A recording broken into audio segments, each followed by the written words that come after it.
थियोस्तो, जरा इमेजिन करो, आज से ठीक 5000 साल पहले का टाइम। एक ऐसा थियोर जब थियोनिया बिल्कुल अलग थी, एक नए युग की शुरुआत हो रही थी। जब थियोनिया जंगल में थी, घने अनजान जंगल, तो उस वक्त इंडियन सबकॉन्टिनेंट में एक ऐसी सिविलाइजेशन ने जन्म लिया जो शहर बसा रही थी। एक ऐसा शहर जो अपने समय से बहुत आगे था। मोहेंजो-दारो नाम सुना है? शायद सुना होगा हिस्ट्री की किताबों में या फिर किसी डॉक्यूमेंट्री में। अगर नहीं तो आज सुन लो, क्योंकि यह नाम अपने आप में एक इतिहास है। यह थी एक वेल प्लान्ड अर्बन सिटी, एक ऐसा शहर जिसे देखकर लगता था कि जैसे किसी ने सपना देखा हो, जिसका विजन और प्लानिंग आज भी बड़े बड़े इंजीनियर्स को हैरान कर देती है। आज भी लोग हैरान होते हैं कि इतने सालों पहले यह कैसे पॉसिबल था। इंडस वैली सिविलाइजेशन का यह शहर, जो अपने आप में एक मिसाल था, एडवांस्ड और पीसफुल था। यहाँ के लोग शांति से रहते थे और उन्होंने अपने शहर को बहुत ही मॉडर्न तरीके से बनाया था। मोहेंजो-दारो का मतलब है mount of the dead man, मूर्तियों का टीला। नाम स्पूकी, लेकिन लेगेसी जबरदस्त। इस नाम में एक राज छुपा है, एक कहानी है जो हमें सुनानी है। हम एक्सप्लोर करेंगे इस एंशिएंट स्मार्ट सिटी के सीक्रेट्स, वो राज जो इस शहर को इतना खास बनाते हैं। बिना गूगल मैप्स, बिना मॉडर्न टूल्स के उन्होंने कैसे यह सब किया, कैसे उन्होंने यह सब अचीव किया, उनके पास कौन सी टेक्निक्स थी, कौन सी नॉलेज थी। चलो थियोस्तो, टाइम ट्रैवल करते हैं 5000 साल पीछे। एक ऐसी जर्नी पर चलते हैं जो आपको हैरान कर देगी। देखेंगे मोहेंजो-दारो की गलियां, वो नैरो लेन्स जिनमें कभी लोग चलते थे, घर, लाइफस्टाइल और टेक्नोलॉजी, उनका रहने का तरीका, उनकी टेक्नोलॉजी, सब कुछ देखेंगे। प्रॉमिस करता हूं यह जर्नी बोरिंग नहीं होगी। हर एक पल इंटरेस्टिंग होगा, हर एक चीज आपको कुछ नया सिखाएगी। हिस्ट्री को फन तरीके से समझेंगे, रिलेटेबल एग्जाम्पल्स के साथ, ऐसे एग्जाम्पल्स जो आपको समझने में आसान होंगे और आपको कनेक्ट करने में मदद करेंगे। तो रेडी हो? इस एडवेंचर के लिए तैयार हो? Let's dive deep into Mohenjo-daro, the OG smart city. वो शहर जिसने थियोनिया को दिखाया कि स्मार्ट सिटी कैसी होती है। शुरू करते हैं यह माइंड ब्लोइंग सफर, एक ऐसा सफर जो आपकी सोच को भी हिला देगा। सबसे पहले बात करते हैं मोहेंजो-दारो के स्ट्रीट लेआउट की। इमेजिन करो, हर सड़क सीधी दूसरी सड़कों को राइट एंगल्स पे काटती हुई, जैसे chess board, gridiron pattern, जो आज भी मॉडर्न सिटीज में यूज होता है। नेविगेशन इजी, शहर नीट एंड टाइडी ब्लॉक्स में डिवाइडेड, रेजिडेंशियल और पब्लिक एरियाज अलग, सब सिस्टमैटिक। मेन स्ट्रीट्स 10 मीटर तक चौड़ी थियो बैलगाड़ियां आराम से क्रॉस कर लें। साइड में फुटपाथ्स और सड़कों के नीचे कवर्ड ड्रेन्स। हर चीज सोची समझी, deliberate design. Basic town planning का फाउंडेशन मोहेंजो-दारो ने डाला था। जीपीएस, सीएडी सॉफ्टवेयर नहीं था, लेकिन विजन और कॉमन सेंस था। स्ट्रीट्स सिर्फ रास्ते नहीं, एक सिविलाइज्ड सोसाइटी का सिंबल थे। ऑर्डरली, डिसिप्लिन्ड, एडवांस्ड कल्चर का प्रमाण। Truly amazing, right? जब थियोनिया जंगल में थी, मोहेंजो-दारो में सोफिस्टिकेटेड ड्रेनेज सिस्टम था। हर घर से निकलने वाला पानी, सब कुछ ड्रेन्स के थ्रू शहर से बाहर। हाइजीन मेंटेन, बीमारियां कम, कितनी प्रोग्रेसिव थिंकिंग। ड्रेन सड़कों के नीचे कवर्ड बेक्ड ब्रिक्स या स्टोन स्लैब्स से। रेगुलर इंटरवल्स पे मैनहोल्स, जैसे आज भी होते हैं। हर घर का बाथरूम और किचन मेन ड्रेन से कनेक्टेड। मटेरियल्स भी एडवांस्ड बेक्ड ब्रिक्स, वाटरप्रूफ और स्ट्रॉन्ग। ड्रेन्स ग्रेविटी पे चलते थे, नेचुरल स्लोप का use. No pumps, no electricity, pure engineering genius. जब आज भी शहरों में वाटर लॉगिंग होती है, मोहेंजो-दारो का सिस्टम याद आता है।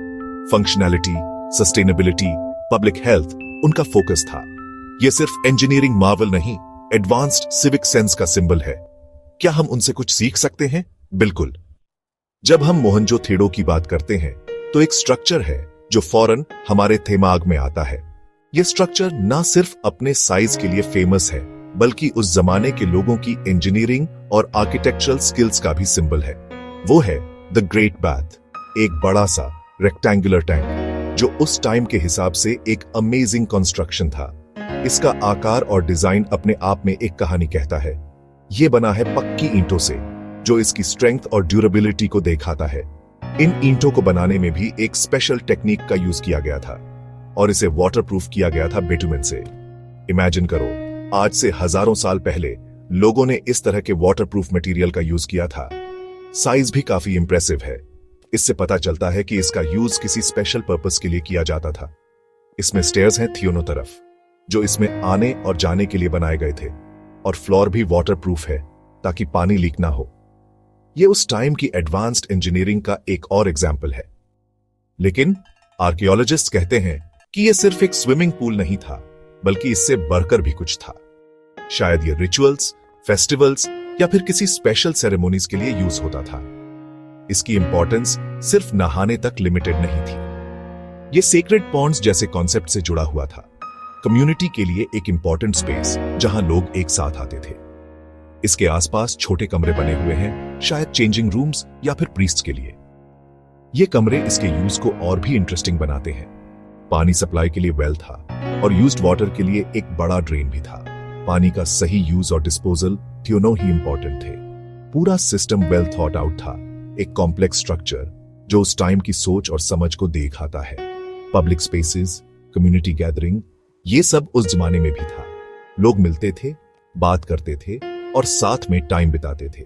द ग्रेट बाथ दिखाता है कि मोहनजोदड़ो के लोग कल्चर और रिचुअल्स को भी इंपॉर्टेंस देते थे। ये उनकी लाइफ का एक इंपॉर्टेंट हिस्सा था। Organised society, structured life, planning और आर्किटेक्चर में रिफ्लेक्ट होता है। उनकी सोच कितनी एडवांस्ड थी, ये देखकर हैरानी होती है। आज भी जब हम ग्रेट बाथ को देखते हैं तो सोचते हैं उनकी सोशल लाइफ कैसी थी, उनकी लाइफ कैसी थी, उनके रिलेशनशिप्स कैसे थे। क्या वो भी यहाँ दोस्तों से मिलते थे? क्या वो भी यहाँ हंसी मजाक करते थे? It makes you wonder, truly एक एंशिएंट वंडर। ये हमें उस जमाने की कहानियां सुनाता है। पानी लाइफ का बेस, और मोहेंजो-दारो के लोग यह जानते थे। हर घर में प्राइवेट वेल्स, घर के अंदर ही कुआं। जिनमें नहीं था, उनके लिए पब्लिक वेल्स हर सिटीजन को क्लीन वाटर। वेल्स पक्की ईंटों से बने, स्टर्डी और हाइजीनिक। वाटर हाइजीन का ध्यान, इतनी अवेयरनेस उस जमाने में। वेल्स सिर्फ ड्रिंकिंग के लिए नहीं, नहाने और डोमेस्टिक यूज के लिए भी। द ग्रेट बाथ का पानी भी वेल से आता था। 700 से ज्यादा wells, extensive water supply network, water management efficient, local resources का बेस्ट यूज। आज जब वाटर स्कार्सिटी है, मोहेंजो-दारो का सिस्टम इंस्पायर करता है। डिसेंट्रलाइज्ड सप्लाई, हर कम्युनिटी के पास अपना सोर्स। वाटर कंजर्वेशन और इक्विटेबल डिस्ट्रीब्यूशन आज भी रेलेवेंट। उनसे लेसन्स लेना चाहिए, राइट? मोहेंजो-दारो के लोग बेसिक झोपड़ियों में नहीं, वेल बिल्ट मल्टी स्टोरीड घरों में रहते थे। बेक्ड ब्रिक्स का यूज, स्ट्रॉन्ग और ड्यूरेबल स्ट्रक्चर्स। कई घर डबल स्टोरी, सेंट्रल कोर्टयार्ड, चारों तरफ कमरे। कोर्टयार्ड से नेचुरल लाइट और वेंटिलेशन, प्राइवेसी का ध्यान। मेन एंट्रेंस स्ट्रेटेजिक, हर घर में bathroom, connected to covered drains. दीवारें मोटी, इंसुलेशन के लिए गर्मी में ठंडे, सरथाई में गर्म। रूफ्स लकड़ी और मिट्टी से, कुछ घरों में स्टेयर्स के रिमेन्स भी मिले। Balconies, terraces, glimpse into daily life. Homes comfortable थे, सिर्फ शेल्टर्स नहीं। कॉमन लोगों के घर भी वेल कंस्ट्रक्टेड, प्रोस्पेरिटी का sign. High construction standards, society में prosperity. Spacious, well ventilated homes, comfort और फंक्शनैलिटी का इंपॉर्टेंस। एंशिएंट आर्किटेक्चर का लेसन। गलियां, नालियां, स्नानघर, घर सब पॉसिबल हुआ उनकी इंजीनियरिंग और टाउन प्लानिंग की वजह से। शहर डिजाइन किया, प्रिसीजन के साथ एग्जीक्यूट किया। ईंटें स्टैंडर्डाइज्ड साइज की, कंस्ट्रक्शन इजी और strong. Mass production, consistent quality, high organisation. Drainage system में हाइड्रोलिक्स की अंडरस्टैंडिंग। पब्लिक प्राइवेट स्पेसेस का क्लियर प्लान। जोनिंग का कॉन्सेप्ट। एडवांस्ड अर्बन प्लानिंग 5000 साल पहले। लिमिटेड रिसोर्सेज, नो मशीन, सिर्फ दिमाग, skills, team work. Focus on functionality, durability, citizen wellbeing. Structures जो सदियों तक लास्ट करें। इंजीनियर्स और प्लानर्स, यूएसली जीनियस। लेगेसी आज भी इंस्पायर करती है। Think smart, build smart, live smart. Mohenjo-daro के फीचर्स तीखे। उसकी नगर योजना, उसकी वास्तुकला और उसके जीवन शैली को हमने जाना। अब कंपेयर करते हैं मॉडर्न सिटीज से। आज की मॉडर्न सिटीज से कंपेयर करने पर हमें क्या सिमिलैरिटीज और डिफरेंसेस मिलते हैं, चलिए देखते हैं। सबसे पहली similarity, planned layout, gridiron pattern. Mohenjo-daro एक प्लान्ड और ऑर्गेनाइज्ड शहर था, जिसमें सड़कें एक ग्रिड पैटर्न में बनी हुई थी। मॉडर्न सिटीज भी प्लान्ड होती हैं। चंडीगढ़ भारत में एक फेमस एग्जाम्पल है। नावी मुंबई, ये भी एक प्लान्ड सिटी है, जिसमें जरूरी फैसिलिटीज अवेलेबल है। सैनिटेशन और ड्रेनेज, कवर्ड ड्रेन्स, मैनहोल्स, हर घर से कनेक्शन। उनकी ड्रेनेज सिस्टम बहुत ही एडवांस्ड थी, जो हर घर को कनेक्ट करने वाले कवर्ड ड्रेन्स और मैनहोल्स से बनी थी। आज भी सीवेज सिस्टम इंपॉर्टेंट है, उन्होंने तब समझ लिया था। उन्होंने सैनिटेशन और ड्रेनेज की इंपॉर्टेंस को हजारों साल पहले ही समझ लिया था। Water management, private, public wells, Mohenjodaro में लोगों के लिए प्राइवेट और पब्लिक कुएं थे। ग्रेट बाथ का सिस्टम, उनके पास एक बहुत बड़ा स्नानागार था जो रिलीजियस और सोशल फंक्शंस के लिए यूज होता था। आज piped water, treatment plants, basic need वही, क्लीन वाटर। आज भी हम पाइप्ड वाटर और ट्रीटमेंट प्लांट्स का यूज करते हैं, लेकिन बेसिक जरूरत वही है, साफ पानी। डिफरेंसेस, स्केल मोहेंजोदारो छोटा था। मोहेंजोदारो का साइज मॉडर्न सिटीज के कंपैरिजन में बहुत छोटा था। आज मेगा सिटीज, आज हम मेगा सिटीज में रहते हैं जो बहुत बड़े और फैले हुए हैं। टेक्नोलॉजी, आज IoT, sensors, smart grids, AI।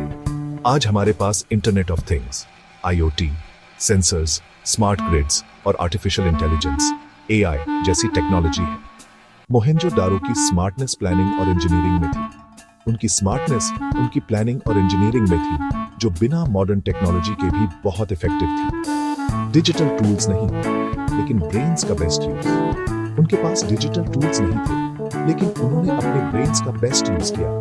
Focus on sustainability, community wellbeing. उनका फोकस सस्टेनेबिलिटी और कम्युनिटी वेलबीइंग पर था। टेक्नोलॉजी टूल है, यूजली स्मार्टनेस विजन में। टेक्नोलॉजी सिर्फ एक टूल है, लेकिन यूजली स्मार्टनेस विजन में है। उन्होंने फाउंडेशन रखी, हमने टेक्नोलॉजी ऐड की। उन्होंने फाउंडेशन रखी और हमने उस पर टेक्नोलॉजी ऐड की। Core concept, smart planning, not just smart gadgets. Core concept है स्मार्ट प्लानिंग, ना कि सिर्फ स्मार्ट गैजेट्स। मोहनजोदड़ो की कहानी एक 5000 साल पुरानी smart city, planning, engineering, vision mind blowing, खास करके उस जमाने के लिए। लेगेसी जिंथिया है, रूइंस और स्ट्रक्चर्स में इंस्पिरेशन फॉर यूएस। ह्यूमन इंजीनियरिटी बिना मॉडर्न टेक के भी कमाल कर सकती है। उन्होंने दिखाया एक अच्छा शहर कैसा होता है, प्लान्ड रोड्स, सफाई, बेसिक अमेनिटीज, पब्लिक स्पेसेस। उनकी स्मार्टनेस सोच में थी, लोगों की भलाई सेंटर में। आज भी स्मार्ट सिटीज का यूजली मतलब sustainable planning, efficient resource management, happy citizens. Mohenjodaro ने एग्जाम्पल सेट किया, प्लानिंग और फोरसाइट से बेहतर कल बनता है। तो सोचो, क्या आपके शहर में मोहनजोदड़ो जैसी स्मार्टनेस है? कमेंट में बताओ। Until next time, keep learning, keep exploring. जय हिंद।